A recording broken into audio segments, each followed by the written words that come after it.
And I cannot believe if you would have told me this would have happened back in January, I would have said, no way. No way, no how would the Raiders be the number one team in the AFC West after the offseason. They're the number one offseason in the AFC West. Let me clarify that. They're not the number one team in the AFC West. I'll already give this. When I do my prediction rankings on the schedules, the Raiders will not be in the playoffs, nor will they be the division winners. However, I love the moves they made. Clint Kubiak, to me, I think has the potential to be a really good NFL head coach.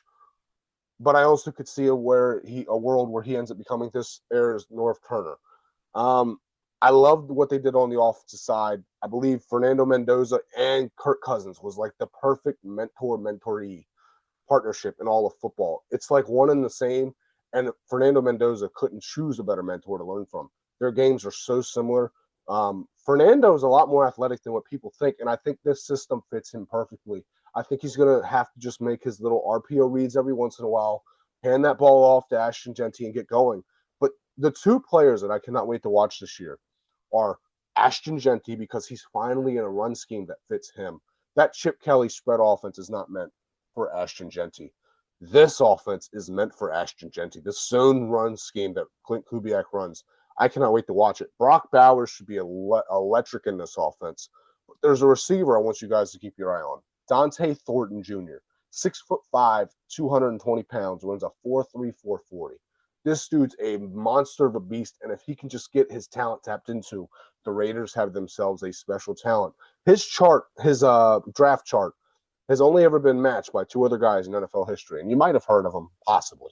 Randy Moss, Calvin Johnson. That's the type of talent you're working with. It just hasn't been tapped into. Maybe it never will. I mean, just because you have the look of it and the feel of it doesn't mean you have it. Maybe he doesn't have the work ethic to go along with it. But I truly believe this Raiders team has everything it needs to start to improve and finally get out of this clutter of what it's been the last 10 years.